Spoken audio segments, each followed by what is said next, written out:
ఎలా చెక్ చేస్తారు? వీళ్ళు కూడా ఏ విధంగా బిహేవ్ చేయాలి ఎగ్జామ్ సెంటర్కి వెళ్ళే ముందు? రైట్ అండి. అసలు ఫస్ట్ ఎగ్జామ్కి వెళ్ళేటప్పుడు డాక్యుమెంట్స్ ఏమేమి కావాలనే దాని దగ్గర నుంచి స్టార్ట్ చేద్దాము. ఓకే.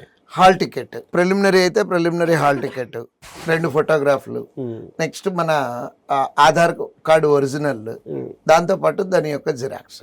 మెయిన్స్ ఎగ్జామ్కి వెళ్ళేటప్పుడు ప్రిలిమినరీ ఎగ్జామ్ యొక్క హాల్ టికెట్ మీద వెరిఫైడ్ స్టాంప్ వేసి ఉంటారు, అది, దాంతోపాటు ఆ రోజు వెరిఫై చేసినటువంటి Aadhaar card xerox, next mains hall ticket, ఈ కంపల్సరీగా తీసుకెళ్ళాలి.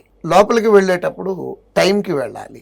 ఎందుకని టైంకి వెళ్ళాలి? మామూలు ఎగ్జామ్స్లో అయితే గ్రేస్ పీరియడ్ ఉంటుంది, అంటే ఒక 5 నిమిషాలు లేట్ ఇచ్చినా అలౌ చేయటం. బట్ ఈ ఎగ్జామ్స్లో గ్రేస్ పీరియడ్ అనేది ఉండదండి. టైంకి ఆన్ డాట్, అంటే దాంట్లో ఎంట్రీ టైం ఉంటుంది. ఆ ఎంట్రీ ఎంతవరకు ఇస్తారనేది కూడా హాల్ టికెట్లో మెన్షన్ చేస్తారు. ఆ మెన్షన్ చేసిన టైంని సీరియస్గా ఫాలో అవ్వాల్సిందే. 1 సెకండ్ లేట్ అయినా కానీ లోపలికి ఎంట్రీ ఇవ్వరు.